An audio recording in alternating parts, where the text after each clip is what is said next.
જય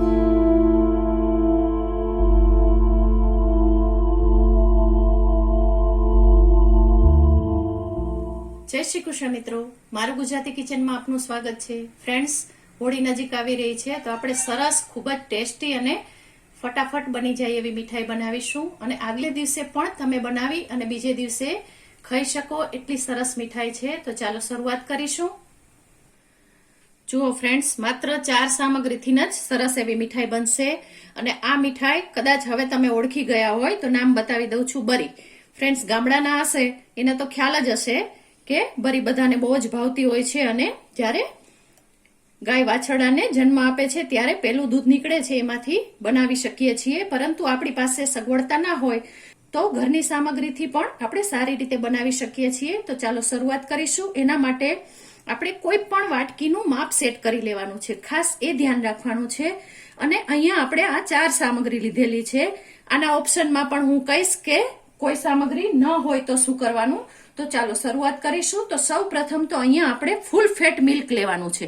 જે કટોરી આપણે સેટ કરી છે એ જ કટોરીના માપથી આપણે આ ફૂલ ફેટ મિલ્ક લેવાનું છે. સાથે જ આ પાણી વગરનું દહીં લેવાનું છે, એટલે કે હંકડ લેવાનું છે. આપ જોઈ શકો છો કે મેં આવી રીતે 10 મિનિટ માટે ઘરનું દહીં હતું એને નિતારી લીધેલું છે, પાણી હતું એ બધું. તો એ દહીં લીધેલું છે, અહીંયા દૂધનો પાવડર લીધેલો છે અને આ કન્ડેન્સ મિલ્ક લીધેલું છે. આ બંને નથી તો ઓપ્શનમાં હું કહું છું કે શું લેવાનું છે. તો સૌ પ્રથમ તો આપણે આ દૂધ છે એને એક મોટા બાઉલમાં લઈ લેવાનું છે અને સાથે દહીંને પણ આપણે એવી જ રીતે લઈ લેવાનું છે. ખાસ ધ્યાન રાખવાનું છે કે દહીંને આપણે 10 મિનિટ માટે પાણી નિતારવા માટે રાખી અને પછી જ લેવાનું છે. હવે તમે આ વિસ્કરથી એટલે કે હેન્ડ વિસ્કરથી અથવા તો આવી રીતે ઇલેક્ટ્રિક બીટરથી આને ચર્ન કરી શકો છો. તો હું જલ્દીથી પતે એ માટે બસ આ પ્રોસેસ કરું છું.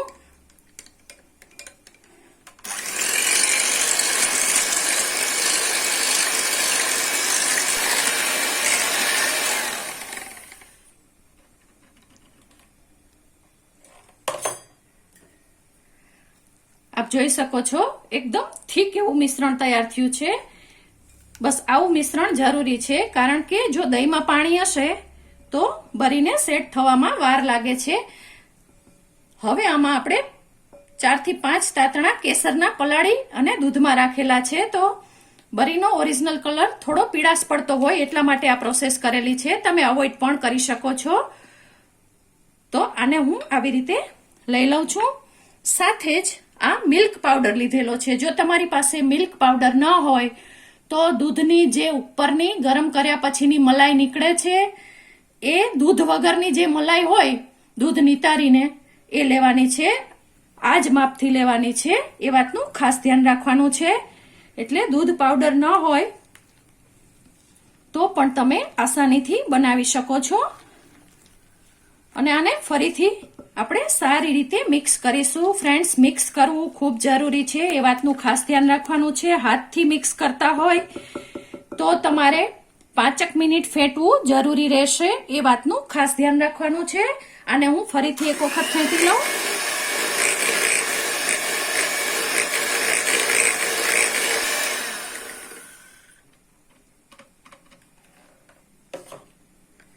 જુઓ, આટલી પ્રોસેસ થઈ ગઈ છે અને ખૂબ સારી રીતે થીક મિશ્રણ આપણું તૈયાર થયું છે અને ફ્લફી પણ થયું છે.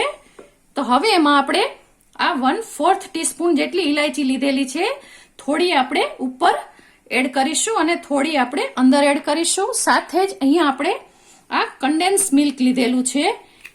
તો આ કન્ડેન્સ મિલ્ક ના હોય તો એની જગ્યાએ તમે દળેલી સાકર અથવા તો દળેલી ખાંડ પણ એડ કરી શકો છો. એટલે ચિંતા કરવાની જરૂર નથી.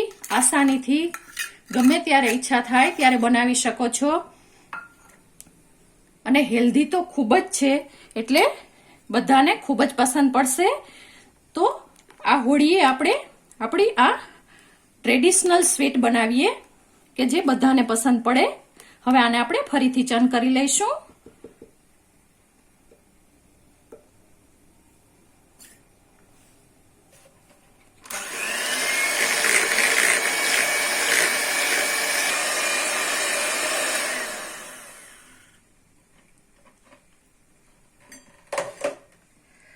જુઓ ફ્રેન્ડ્સ, મિશ્રણ ખૂબ સરસ રીતે તૈયાર થઈ ગયું છે અને એકદમ સરસ એવું ઘાટું પણ છે. આપ જોઈ શકો છો. તો બસ હવે કશું જ કરવાનું નથી. હવે અહીંયા મેં આ ઢોકળિયામાં ગરમ પાણી કરવા મૂકેલું છે. તો એમાં આ પ્લેટ મૂકી દેવાની છે. પ્લેટને ગ્રીસ કરવાની જરૂર નથી, કઈ પણ વસ્તુ લગાવવાની જરૂર નથી ફ્રેન્ડ્સ. અને બસ આ મિશ્રણ છે એને સીધું જ આમાં એડ કરી દેવાનું છે. મિશ્રણ ફૂલશે નહીં એટલે ચિંતા કરવાની જરૂર નથી. આને ખૂબ સારી રીતે બસ આમ જ આપણે એડ કરી દઈશું. ને ફ્રેન્ડ્સ, ખાસ ધ્યાન રાખવાનું છે કે દહીં છે એ મોડું લેવાનું છે, ખાટું દહીં લેવાનું નથી, નહીતર ટેસ્ટ છે એ બગડી જશે. તો આપ જોઈ શકો છો.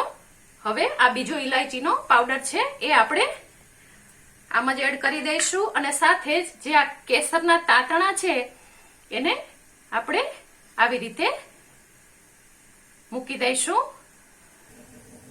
જુઓ, આપણે કેસર મૂકી દીધેલું છે. તો હવે બસ આને ઢાંકી અને 22 મિનિટ સુધી આને બાફવા માટે મૂકવાનું છે. 22 મિનિટ સિવાય આને ખોલીને ચેક કરવાનું નથી, એ વાતનું ખાસ ધ્યાન રાખવાનું છે. તો 22 મિનિટ આને આપણે બાફી લઈએ. જુઓ ફ્રેન્ડ્સ, 22 મિનિટ થઈ ગઈ છે અને ગેસને બંધ કરી દઉં છું. અને હવે આપણે એક વખત ચેક કરી લઈશું. આપ જોઈ શકો છો, ખૂબ જ સરસ રિઝલ્ટ આવ્યું છે. નજીકથી બતાવું છું. જુઓ, ખૂબ સરસ રિઝલ્ટ આવ્યું છે. તો આને આપણે એકદમ રૂમ ટેમ્પરેચર ઉપર ઠંડી થવા દઈશું. પછી હું તમને પીસ કરી અને બતાવું છું. તો આગળ જોતા રહો. જુઓ ફ્રેન્ડ્સ, સરસ ઠંડુ થઈ ગયું છે. તો હવે આને આપણે કટ કરી લઈએ, પછી ટેક્સચર બતાવું છું.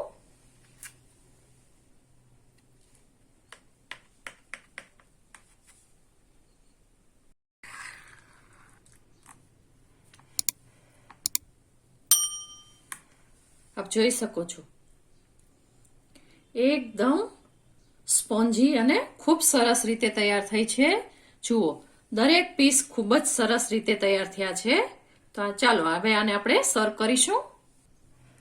તો ફ્રેન્ડ્સ, બધાને ખૂબ જ પસંદ પડે એવી ખરવસ અથવા તો આ આપણી બરી તૈયાર છે. ફ્રેન્ડ્સ, તમને મારી આ રેસીપી પસંદ પડી હોય તો મારી ચેનલને લાઈક, શેર અને સબસ્ક્રાઇબ ચોક્કસથી કરજો. આભાર મિત્રો. જય શ્રી કૃષ્ણ.